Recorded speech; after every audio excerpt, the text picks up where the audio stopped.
Hello and welcome to episode 24 of the Fish Tank, and it's nice to be back after a short absence because it's I think 9 days since I filmed the last one, but we're back in number 24, episode 24, week 24 if you like, and that's it's 24 weeks, which is nearly 6 months worth of Fish Tank.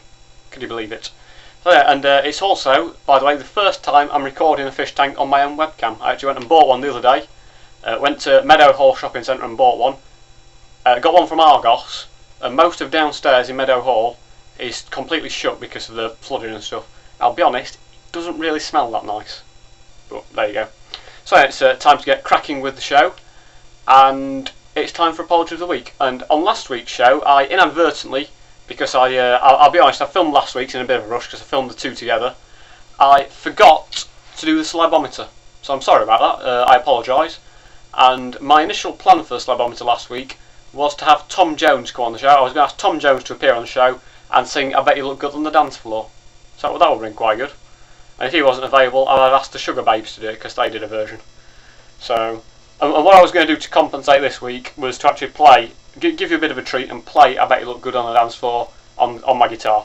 But I thought I'll give you a little bit more of a treat and I'll not play it because my guitar playing is not all that good. So there you go. Right, well, so what's been happening this last week? Well, quite a lot actually.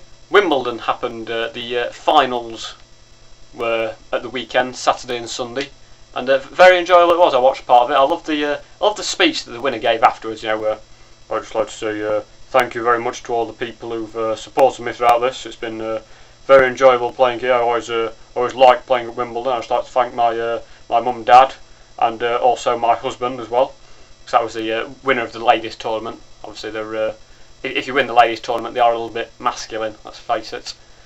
And why in the women's game, when they take a shot, they insist on going, and sort of grunting all the time. It's a bit off-putting.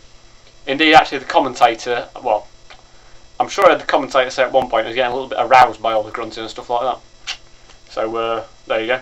Not sure who was commentating, it might have been John McEnroe. He can't be serious, surely.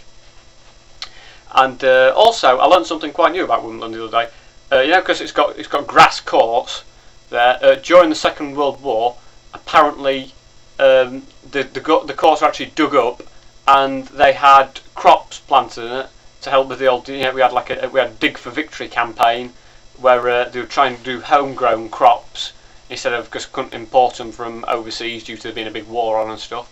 So they actually had homegrown crops, and they dug over Wimbledon centre court and put crops in there. Apparently to this day there are still crops that appear at Wimbledon, and apparently in the 2003 tournament a carrot actually popped up out of the ground and was able to be seen by some of the fans, and also it knocked Tim Edmund out in a 5-set thriller. It's worth pointing out. Lost to a carrot, can you believe him? So there you go. Also, what happened last week? Well, it was on Saturday. There was the ladies final, and then there was Live Earth, the big pop concert like Live 8 to alleviate climate change. So presumably with all the guitar amps and stuff like that, will probably used up quite a lot of electricity, and not to mention all the pop stars flying in from various parts of the world will have released a lot of carbon into the atmosphere. So not a lot of point of doing Live Earth because you probably wasted quite a lot of electricity anyway. And also Madonna came on and like she pretends to play guitar, but I don't think she actually did. And she also said, or just before she came on, they switched the lights off in Wembley Stadium, all the external lights, right? But to sort of save electricity. But then they've switched it off for sort of like about a minute, when for the rest of the year it's switched on. So that probably wasted quite a lot of electricity, I thought. But not to worry. Right, so anyway, it's time for the celebometer, which I'm going to do this week. I would like a Wimbledon ball boy or ball girl to appear on the show, just to say what they do on the at Wimbledon, and perhaps also hold my balls, because throughout the previous episode of Fish Tanks, I've always had to hold my own balls. So actually, I'm going to let go of my balls now. So there we go. My balls have been let go, and I've juggled them. Right, so now, if you're a Wimbledon ball boy or ball girl, feel free to appear on the show. Give me a shout. And it's time for headlines of the week as well. And it says the headline this week is Queen Elizabeth II to have bottom scraped. So I'm not sure I hope they're talking about the ship as opposed to our monarch, is all I'll say.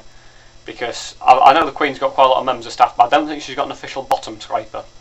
I mean, I know they once did like a cookery programme from Buckingham Palace, and they quickly said to the Queen, "Have you got your egg timer?" And she said, "No, I've given him the day off today." So there is a lot of wastage at Buckingham Palace in terms of members of staff, but I don't think she's got a bottom scraper. That must be a ship we're talking about, hopefully.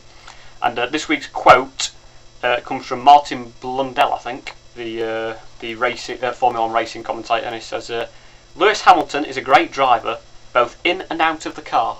It's quite how he drives out of the car. I'll never know. Perhaps he's good at driving other things, go-karts or something. I don't know. It was the British Grand Prix the other day as well. It was very entertaining. Lewis Hamilton came third. He would have probably won, but the British police gave him a speeding ticket and pulled him over to one side because he was going too fast. Our police are a bit harsh like that. They didn't pull over any of the other racing drivers though, so makes you wonder why they picked him out. But I could be a bit controversial and suggest it was because of the colour of his skin, but I don't think that's the case. I'm sure the British police force wouldn't do anything like that. So that's all for this week's show, and I'll see you next week. And just before I go, remember, people living in glass houses shouldn't walk around naked. I'll see you next week.